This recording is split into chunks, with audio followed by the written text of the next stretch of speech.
बिस्मिल्लाहिर्रहमानिर्रहीम अस्सलाम वालेकुम। आज मैं आप लोगों से शेयर करूंगी बहुत ही ज़्यादा स्पॉन्जी एकदम जालीदार केक की रेसिपी। बहुत ही ज़्यादा आसान है। आप चाहे तो इसे बच्चों के टिफ़िन में या आप चाय के साथ इसे सर्व कर सकते हैं। इतना ज़्यादा ये टेस्टी लगते हैं खाने में। बहुत ज़्यादा हमने इसके अंदर कुछ सामान नहीं मिलाया है, सिर्फ मैदा और चीनी और अंडे से हमने इसे बनाया है। तो घर के ही सामान से रेसिपी बनकर तैयार होगी और बाज़ार से काफ़ी ज़्यादा आपको सस्ते पड़ेंगे। तो चलिए बनाते हैं इस रेसिपी को कैसे हमने बनाया है। सबसे पहले हमें एक बाउल लेना है। आप कोई सा भी बाउल लें मगर उसके अंदर पानी ज़रा भी नहीं रहना चाहिए। इस बात को आपको ध्यान देना है। इसके बाद हम डालेंगे एक-एक करके 2 अंडे डाल देना है। अगर छोटे अंडे हैं तो आप 3 लीजिएगा, अगर मीडियम साइज़ के हैं तो आप 2 लीजिएगा। अब एक नॉर्मल कटोरी हमने ली है जो घर में हमारे होती है, अक्सर सभी के घर में होती है। उसमें हमने चीनी ले ली है आधी कटोरी और उसको हमने पीस लिया है। आप चाहे तो खड़ी चीनी का भी इस्तेमाल कर सकते हो, लेकिन उसको जब आप फेंटेंगे अंडे के साथ तो बहुत ज़्यादा टाइम लगेगा। इसलिए टाइम का कम करने के लिए मैंने जो चीनी है उसको पीस कर इसके अंदर डाला है। बाकी अभी हमने उसके कुछ भी ऐड नहीं किया है। अंडा और चीनी को अच्छे से हमें पहले फेंट लेना है। बिल्कुल हमें इतना फेंटना है कि इसके अंदर अच्छे से एयर आ जाए और उसका कलर बिल्कुल जैसे क्रीम होती है सेम इसी तरह से हो जाए। तभी आपको बीटर को रोक देना है। आप चाहे तो ये काम हैंड मिक्सर से भी कर सकते हो। तो देखिए चीनी और अंडे को अच्छे से हमने फेंट लिया है, इतने तक हमें फेंटना है। अब हम लेंगे एक छन्नी लेंगे, उसके ऊपर डालेंगे 1 कटोरी मैदा।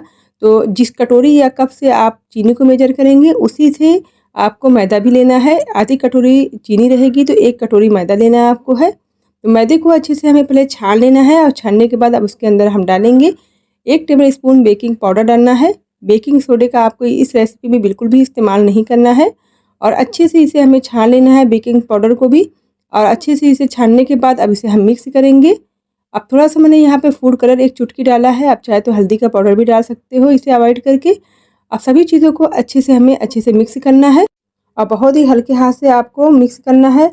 ओवर मिक्स कर देंगे तो जो हमारा बैटर है वो नीचे की तरफ सिंक हो जाएगा, तो इस बात का आप ध्यान दीजिएगा। तो देखिए हमारा जो बैटर है अच्छे से मिक्स हो गया है। अब इसके अंदर हम डालेंगे टूटी फ्रूटी। तो यहाँ पर 20 ग्राम हमने ले लिया है मिक्स करके, ग्रीन है और रेड है। अब इसके अंदर हम डायरेक्ट डाल देंगे। अब उसके बाद हम डालेंगे यहाँ पर 5 से 6 ड्रॉप डालेंगे वनीला एसेंस। तो आप जिस भी फ्लेवर का बनाना चाहते हो आप अपने मनपसंद के हिसाब से आप डाल सकते हो। मेरे पास ये एसेंस था, मैंने ये डाल दिया है। और डालने के बाद अब अच्छे से इसे हम मिक्स करेंगे, ज़्यादा मिक्स नहीं करना है। उसके बाद हमने यहाँ पर टिन को रेडी कर लिया है। इसके अंदर थोड़ा-सा हमने ऑयल डालकर, थोड़ा-सा मैदा डालकर अच्छे से इसे ग्रीस कर लिया है। अब जो बैटर हमारा है इसके अंदर अच्छे से हम पोर कर देंगे। अब डालने के बाद बैटर को अब इसे अच्छे से हम क्या करेंगे, इसे एक मरतबा टैप कर देंगे ताकि जो हमारा बैटर है अच्छे से पूरी जगह इवन हो जाए। ऐसा ना हो कि कहीं केक आपका ज़्यादा हो जाएगा, कहीं नीचे हो जाएगा, इसलिए अच्छे से इसे टैप करके ही डालिएगा। अब इसके बाद हम थोड़ा-सा इसके ऊपर टूटी फ्रूटी से अच्छे से कवर कर देंगे ताकि जब ये ऊपर से भी दिखेगी कि हाँ भाई ये टूटी फ्रूटी का केक है। अब आप इसके पास चाहे तो थोड़ा ड्राई फ्रूट भी डाल सकते हो। तो यहाँ पर मैंने थोड़ा-सा आलमंड, थोड़ा-सा हमने पिस्ताशियो डाल दिया कट करके बारीक करके। अब इसके बाद हम इसको आज बेक करेंगे अवन में। तो यहाँ पर मैंने 200 डिग्री सेल्सियस पर इसको अवन को पहले ही प्रीहीट कर लिया था। उसके बाद 150 या 160 डिग्री पर इसको हमने अच्छे से पका लिया है केक को। तो देखिए हमारा केक बिल्कुल तैयार हो गया है, ऊपर से भी पक गया है और नीचे से भी पक गया है। अब हम केक को डिमोल्ड कर लेंगे। तो देखिए केक हमारा कितना ज़्यादा जालीदार, बिल्कुल नीचे से बिल्कुल परफेक्ट इसका कलर आया है और ऊपर से भी अच्छा आया है और बहुत ही ज़्यादा स्पॉन्जी और जालीदार ये केक हमारा बनकर तैयार हुआ है। तो बहुत ही आसानी से आप इसे घर पर बना सकते हो, बहुत ज़्यादा इसमें सामान नहीं लगते हैं, घर के ही सामान से ये रेसिपी तैयार होती है। अगर आप बाहर से इसे लेने जाओगे कम से कम 150 के करीब पड़ेगा और ये हाफ़ केजी हमारा जो केक है तैयार हुआ है।